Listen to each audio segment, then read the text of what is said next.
Welcome back. Our next guest is the Vice President of Vesta Corporation. It's a commercial property company that's buying and refurbishing affordable housing here in Connecticut and doing it while going green. Welcome, Joshua Greenblatt. I guess if we could start off with, I know that we have a lot of great video that you provided us of the Wyndham Solar Project. Is that what it's called? Yes. Let's take a look at the video, and if you would kind of narrate and show for us what we're seeing and what happened there. Okay. First of all, thank you for having me. Yeah. We, about a year ago, Vesta started looking at ways that we can utilize energy efficient technologies at our properties. And we worked with an energy consultant. And one of the ways that we identified, or he identified, was to install solar thermal collectors at our property. This is a property in Wyndham, Connecticut, and we installed on 14 of 21 buildings solar thermal collectors that help to offset the cost of heating and heating the units as well as the hot water at the property. You know, a lot of people still, I mean, wrongly, they think of installing solar panels as something that kind of like the elite do when they want to feel good and, you know, and go green because it's in vogue, but which is really the opposite of the way that it should be thought. But, you know, looking at a project like this, how much did something like that cost? The total cost of the project was $600,000. And the savings that will be associated with it is? We're going to save 12,500 gallons of oil a year, and then Wow. based on the fluctuation of the price of oil, we'll see what the actual savings is, but it'll probably be about $50,000 a year. And that's forever, or how long do they last? Or? These systems should be in place for the next 30 years. So that's from a business sense, that makes sense for you. Correct. We at our properties, rents are stable. Rents really aren't going up these days in this market. Right. And we need to look at ways to reduce operating costs because other operating costs are increasing. This was one way that we could do it. So explain how you used the funding, how you even got involved with using the funding from the Clean Energy Fund. Well, we worked with them initially to identify certified installers, went through an RFP process and selected Aegis Solar, which is a Connecticut-based company. They worked with the Clean Energy Fund to, there's there are a lot of calculations that go into this. It's not just you throw these panels up on the roof. They have to identify which panels would have the highest efficiency, the best output, and worked with the Clean Energy Fund. They thought this was a worthy project and funded it. Now, were you very familiar with this kind of technology, and did you know that it would work for your properties, or?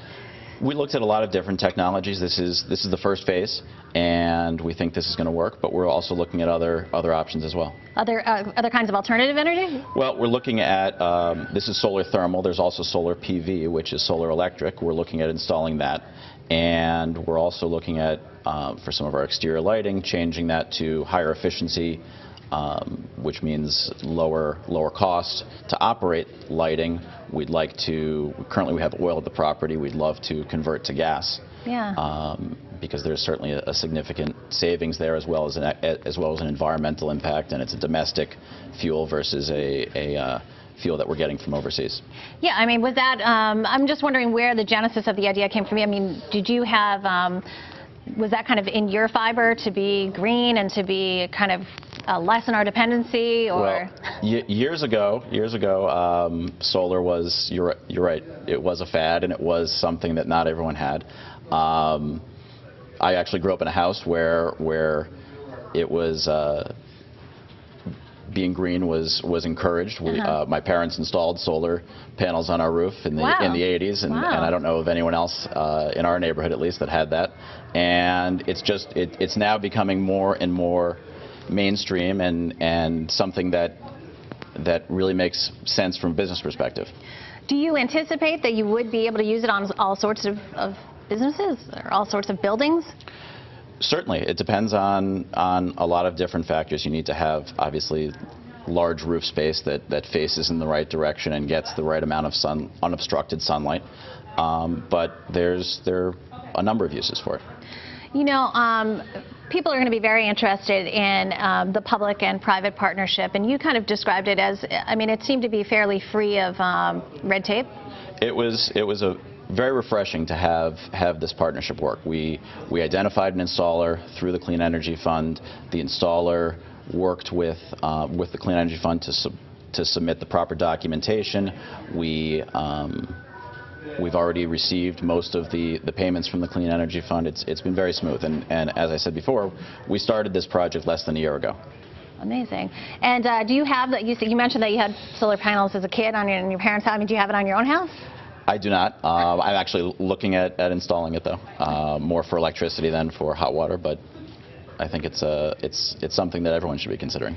You know, in a more general sense, Governor Malloy has recently announced a proposal to substantially increase the state's commitment to affordable and sustainable housing. And I'm wondering what you can give us an idea of what kind of affordable housing needs you see here in Connecticut. Well, there's certainly a population that needs these resources, these housing resources.